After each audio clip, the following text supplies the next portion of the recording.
nakita ko lang po yan na pinulot ng babaeng kasama niyo. Bulag yung babaeng tinutukoy mo na nagsauli sa inyo itong coin purse ko. Parang di nga po siya bulag nang pinulot niya yun eh. Sinasabi ko na nga ba eh, nagsisinungaling talaga yan si Leila. Oh, ang ganda naman ito. Wait, yung gusto kong suotin namin sa kasal ni Pato. Lola Adora? Tagal ka na bang nakakakita? Nagawa ko na naman ito dahil kay Pato eh. Lola, please. Huwag niyo pong sabihin kay Pato to, please. Itiwan mo nga ako. Minsan iniisip ko, hindi lang si Leila bulag dito eh. Hindi ako. Si Isadora ang sagot sa pagkabulag mo. Tanggapin mo na lang talagang kay Leila ka bumabaksak. Malay mo, yung awa na nararamdaman mo para kay Leila, eh maging pag-ibig yan. Sana lang din, hindi niya ako lokohin. Dahil ang laki ng sinakripisyo ko para sa kanya. Bakit parang pinagtutulakan niyo namang magtrabaho na sa probinsya si Patrick? Mabuti na yung malayo siya. Ayoko kasi magkita sa ni Lola Adora. Baka sabihin pa niya kay Pato na hindi ako bulag. Nandito sana si Patrick. Kailangan niya malaman na niloloko siya ni Leila. Patrick! Patrick, hintayin mo ako! Patrick! Patrick! Diyos ko! Patrick, hintayin mo ako!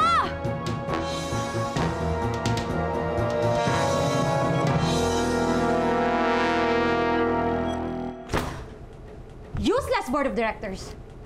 Dinis-approve yung proposal ko. Bastusan na to, ha? Alam mo, I've worked hard for this. And they'll just say no? What about your presentation? Baka hindi visually enticing at doon ka nagkamali. My gosh, okay yung presentation ko, okay? Kasalanan to ng matandang yun, eh. Ano ka ba?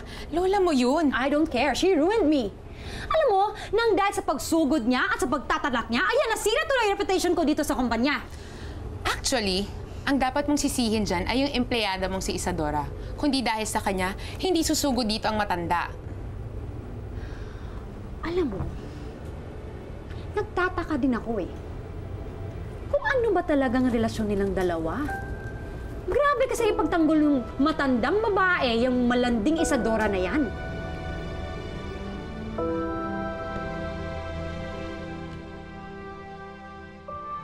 I'm just wondering, Isadora, kung bakit ang dami mong alam tungkol sa company. Sikat na kumpanyang Del Prado Coco Industry. Trabaho din ako sa kalaban ng kumpanya. Kaya napag-aralan ko at nag-research ako tungkol sa kumpanya niyo. May website pa nga kayo, di ba? Mutya? Mutya ka ba yan? Bakit mo alam ang pangalan niya? Alam mo, kanina ka pa eh. Duda na talaga ako sa'yo. Masyadong marami kang alam sa mga Del Prado. And you look so familiar. Even from the start, nagdududa na talaga ako dyan sa Isadorang yan eh. Alam mo, ang dami niyang alam sa Del Prado. And most of it are way too personal. Monique, hindi kaya espiya siya ng lola mo? Siya ang matang nagbabantay sa mga kilos mo?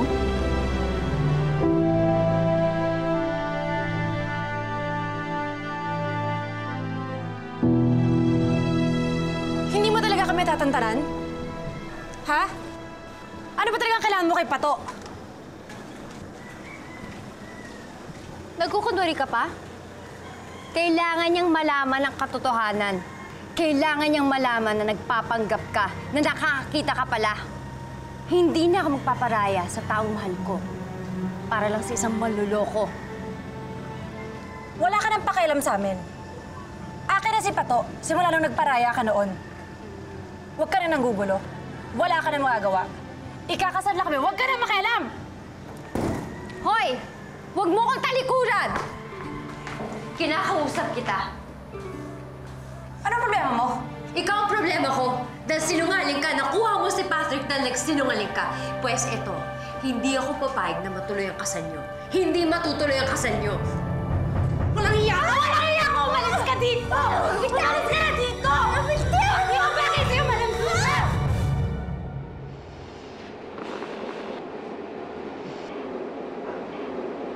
Gaano mo kakilala si Isadora? Ho? Ma'am, dito lang naman ho kami sa kumpanya nagkasama. Related ba sila ni Adora Del Prado? Wala naman po siyang nababanggit sa akin, ma'am. You're lying. Imposibleng hindi mo alam ang totoo. I'm sure pinagmamayabang itong Isadora kung gaano siya kalakas sa matandang Adora na yun. Hindi ho totoo yan, ma'am. Mabait ang tao si Isadora at isa siyang matinong tao. Sa katunayan, malaki nga ang pakinabang ng kumpanya sa kanya, di ba, ma'am? Kaya hindi ko niya magagawa ang magnakaw. That's enough. Hindi ang mga impormasyon ang hinihingi ko sa'yo. Ikaw, kapag hindi mo sinabing totoo sa akin, idadawit kong pangalan mo sa kaso niya.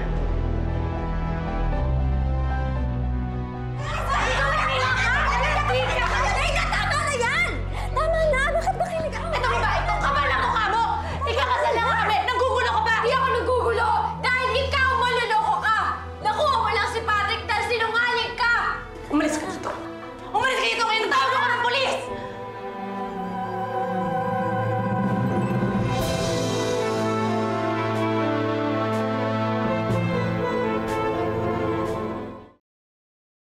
Madam, saan ba masakit yung katawan niyo ba? Ito ba masakit, madam? Ito, ayan. Sa susunod, madam, huwag na kayo lalapit doon kay Leila. Napaka-violenting babae naman yan.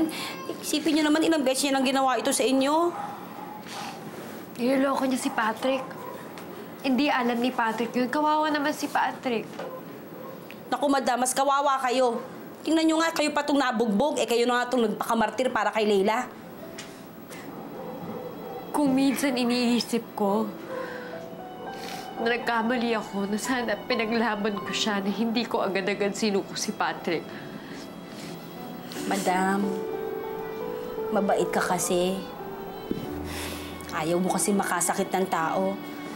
Kahit na ikaw yung nasasaktan. Madam, kasi nagtiis ka eh.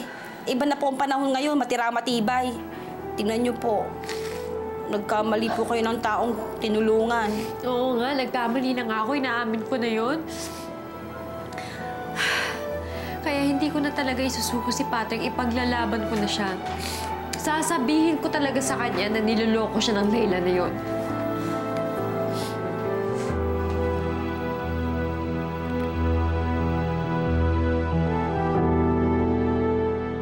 Paano niyo nalaman na hindi ka nabulag?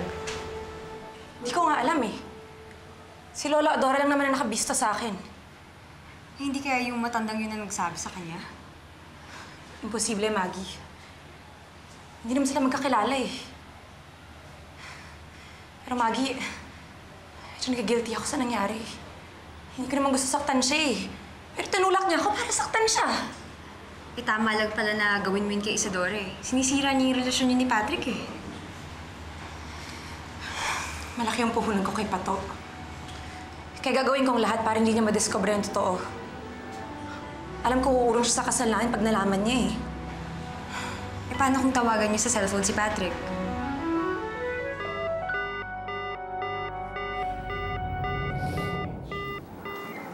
Hindi ko makontak si Patrick. Madam, ulitin niyo lang ng ulitin kasi baka minsan nawawalan po ng signal, di ba? Hindi ko nga siya makontak. Ano mang gagawin ko? Kailangan niya malaman na niloloko siya ni Leila. Magpapakasal na siya sa babaeng yun.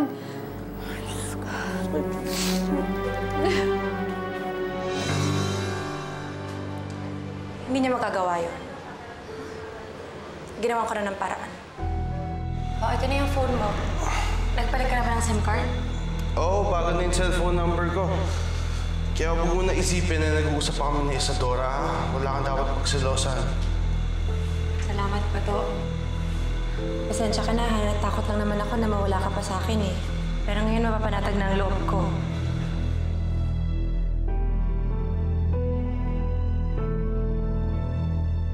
Ang galing mo talaga, friend. Alam mo, mabuti na isip mo yun. Talaga. Wala akong tiwala sa Isadora ngayon.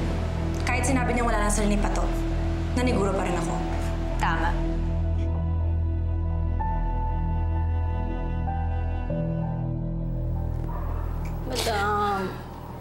Madam, huwag naman kayo basta-basta mawala ng pag-asa. Kung kailangan ho natin puntahan po si Patrick kung nasaan man siya, gagawin po natin yon. Yung pagkakaalam ko, wala na siya sa Del Prado dahil tapos na yung painting niya. Saan natin siya hahanapin? Diba, madam, alam ko naman po ayaw yun ng mga manloloko. Pero total naman po, nagkakalokohan na po tayo nila Leila eh. Ako na po magtatanong. Ikaw? ako po. At sasabihin ni Leila sa'yo? Madam, baka nakakalimutan niyo po, hindi naman po alam ni Leila na magkilala po si Susie at Isadora. At saka, ang tingin naman po talaga ni Leila sa akin ay kaibigan. Kaya, ako na po ang gagawa ng paraan. Tatanungin ko po kung nasan si Patrick. Di ba ho? Madam, grabe. Ang talino ko. No? Sobra, no? Naramdaman mo, madam? Smile naman, madam. Talino ko eh. Hindi ko pa magagawa yun hanggat hindi ko pa nakakausap si Patrick, Susie. Sige ho. Okay lang ho. At least naamin yung matalino ko.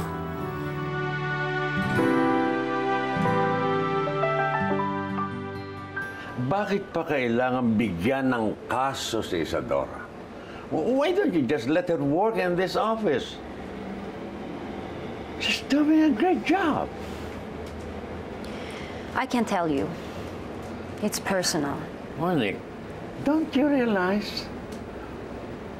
Pwede kang mapatalsik sa kumpanya. Buhay pa si Doña Adora del Prado.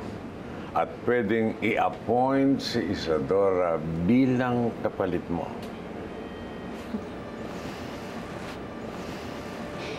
Hindi ganyan kadali yan.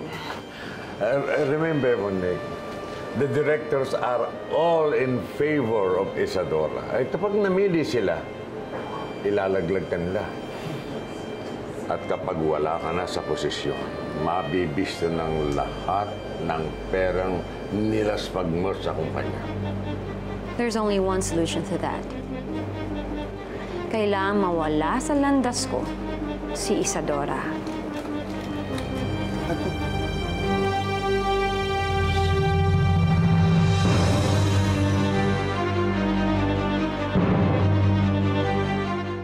O, ayan ha.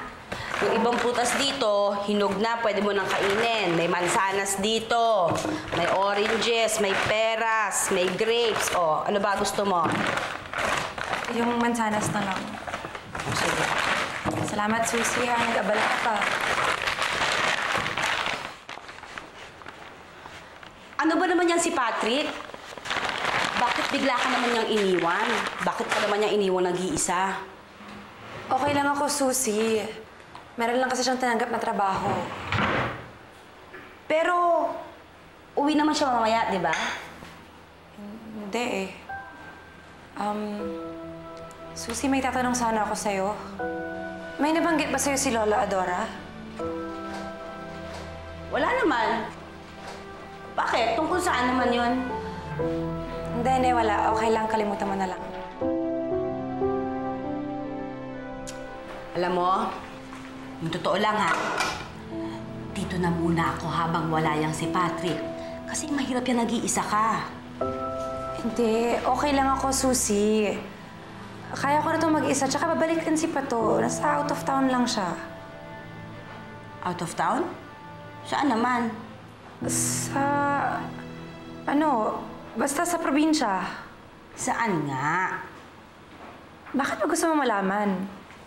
Siyempre, para pag may emergency, alam namin kung saan siya pupuntahan. Eh baka mamaya biglang may mangyari sa'yo. Walang may alam kung saan siya pupuntahan, eh paano na tayo? Sa Tagaytay View Plaza siya. Yung hotel doon, pinapapaint siya ng mural.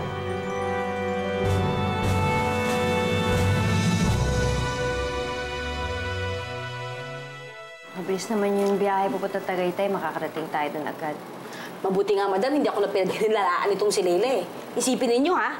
Ang galing ko rin umarte, ha? Pagalingan kami umarte. Umarte siyang bulag, umarte ako walang alam mo, di ba? Nakakalungkot lang. Kasi, biluin mo, kailangan pa natin magloko ang magkakaibigan dahil lang sa isang lalaki. Madam, ganun yata talaga ang babae. Masakit man isipin, pero kundi pera o kagandahan, lalaking pinag-aawayan. Eh kasi kung iisipin mo naman, mali din naman si Leila eh. Sana naging katotoo man lang siya, kahit kay Patrick man lang, di ba po? Ay, kung totoo hindi rin tayo pwede magmalinis. Ako din, may tinatago kay Patrick. Naisip ko nga lang bigla. Parang pareho lang kami ni Laila. Madam, Pwede ba sa kanya na isipin yan? Ang importante, makausap po natin si Patrick at magsabi sa kanya yung totoo. Kasi pag kinasal na sila ni Leila, wala ka ng habol. Saka doon nyo na ho itama yung pagkakamali nyo. Halika na.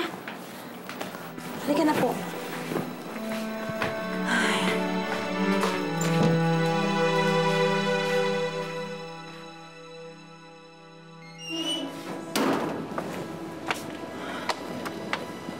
Magandang gabi po. Kayo po ba si Isadora Manansala? Oo. Bakit? Meron po kami natanggap na reklamo galing kay Monique Del Prado. Kailangan pong sumama kayo sa amin sa barangay.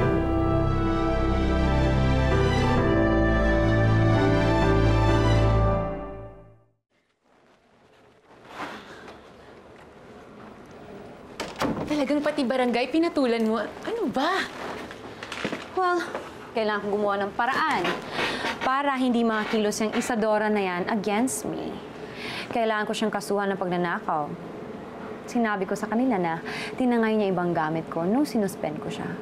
Pero bakit hindi na lang yung kasong embezzlement dito sa opisina? Well, under investigation yan. Yung ginawa ko, umaksyon sila agad. Legal ba yun? No. And I really don't care. Kung gusto niya, di magkita kami sa court. Ang importante, makulong siya. Hindi ako sasama sa inyo. Hindi naman kayo mga pulis, ha? Wala kayong karapatan. Ma'am, sa barangay na lang tayo mag-usap. Sumama na lang po kayo ng maayos sa amin. Sandali lang. Hindi siya sasama sa inyo. Bawal tong ginagawa ninyo. Oo nga. Gusto mo sumama sa kanya? Hindi naman sa ganon. O, sige, sige. Kunin niyo si ma'am. Ano? Halina na po kayo. Huwag niyo nga akong hawakan. Sandali lang. Susi! Hindi niyo pwede isama yan. Huwag ka na sumama. Huwag ka na sumama. Susi! Diyan ka lang. Sandali lang po ako. Ano to? Madam, sandali. Susunod po ako sa inyo. Susi! Tulungan niyo. Madam! Hindi niyo ko pwede ikulong, ha? Illegal to! Mali to! Pare, hindi kaya tayo sumabit. Illegal detention ang ginawa natin panghuli sa babae niyan. Alala, sagot ni Kapitan yan. Pwede ko kayo Mukhang itinanda! bigatin na nagpakulong sa babae niya. Halika na, magkape na lang tayo. Sagutin niyo ako! Mali itong ginagawa niyo! Wala kayong ebidensya! Madam! Diyos ko, tulungan mo ako! Tinulungan ako! Ano gagawin natin? Bakit hindi kita humingi ng tulong kaya kay ano? Kay Rico? Kay Sir Rico?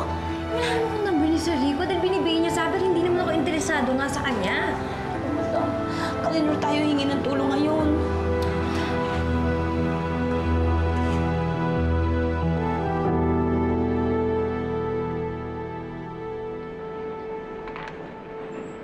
Irma!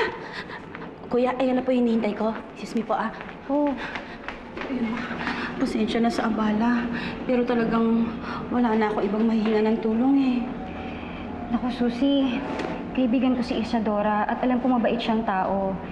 Pero binantaan na kasi ako ni Ma'am Monique eh, na idadamay ako sa kaso ni Isadora pag tinulungan ko siya. Kaya natatakot ako. Irma, ang kailangan ko lang naman yung number ni Sir Rico eh. Ganun ba? Kaya lang wala akong cellphone number ni Sir Rico. Pero alam ko kung saan ang opisina niya. Gusto mo puntahan mo na lang siya doon. Oh, sige, sige, tama. Pasensya na talaga kung ito lang matutulong ko, ha? Sige, ito. Sulat ko lang.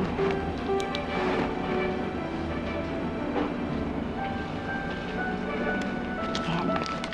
Puntahan mo na lang siya dyan, ha? Pasensya na talaga, ha? Hindi, Irma. Naku, hindi talaga. Maraming salamat talaga. Nakikiusap po ako sa inyo, hindi ako magnanakaw. Lahat po ng magnanakaw, iisa ang katuwiran. Bakit? Mukha ba ako magnanakaw? Wala po sa itsura yung pagnanakaw. Kahit naka-Amerikana ka pa, kahit naka-ano ka, kung magnanakaw ka, magnanakaw ko talaga. Aba! Sa tingin niyo, hindi ko alam na kinakausap niyo yung mamunik ko. Huwag niyo ko itulad sa kanya, ha? Dahil hindi ako magnanakaw. Mali ang ginagawa niyo. Pakawalan niyo ako dito. Pakawalan mo ako dito! Oh, huwag sa pasok ilaw! Bilisan nyo! Matigas ng ulo nyo! Sabi yung bawal mo dito sa plaza eh. Sige, bilisan nyo ano ba? Bagal! Sige, diyan kayo magsitulog!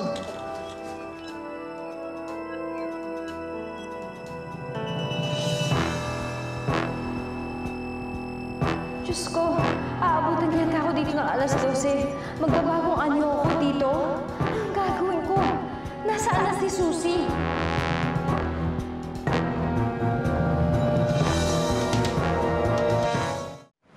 Sir, sige na po. Kahit sandaling-sandali lang po, papasukin niyo na po ako. Kailangan ko lang ho talaga makausap si Sir Rico. Ma'am, bawal na ho talaga. Wala na hong opisina, kaya bawal na rin hong magpapasok. Ganun po ba? Eh baka naman pwede hong makisuyo na lang po ako.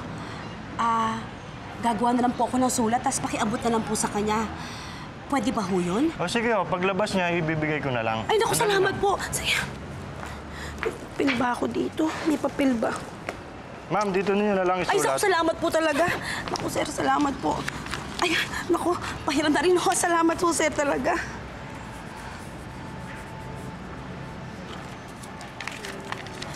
Sir, naku, maraming salamat po talaga, ha? Importante ho talaga na maabot yan kay Sir Rico agad-agad. Eh, kung pwede nga ho iakit nyo na ho yan sa opisina niya. Mas mainam po talaga. O, sige po, ako na ang para. Maraming po salamat, sir. Inaasahan ko po kayo, ha? O, sige po. Thank you ho.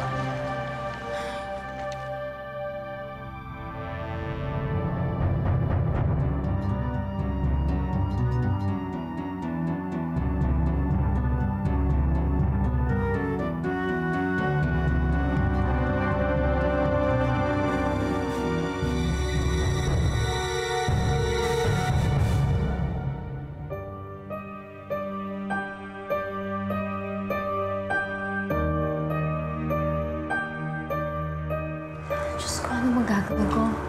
Malapit na ako bumalik sa pagkatanda.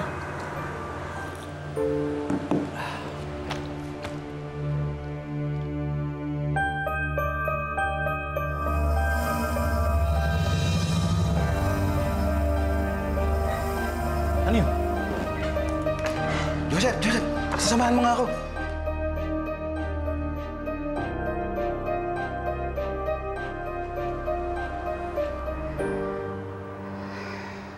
Oh, Lola! Anong ginagawa niyo dyan? Kasi hinuli nila ako eh. Nako, baka napasama si Ligar Vendor yan. Palamisin natin. Kawawa naman. Oh, sige, Inang. Lumabas na po kayo. Salamat po. Thank you. Salamat, ha? Oh, sige po. Nga ba kung bakit hinuli nila ako eh. Lola, sa susunod po, huwag na kayong pupunta sa plaza. Bawal ho kasing magtinda ron eh. O, sige na po. Salamat po.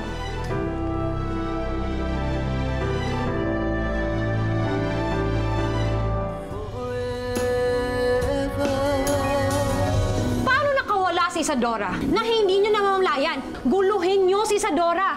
Iharas nyo parang mataranta siya. Dadagdagan ko ang pera na binigay ko sa inyo.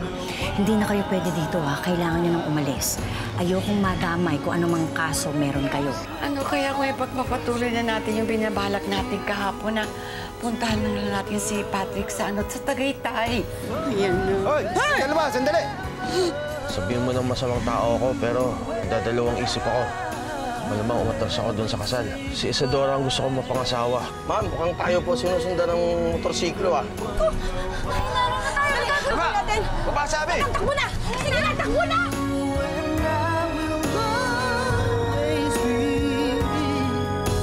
Together for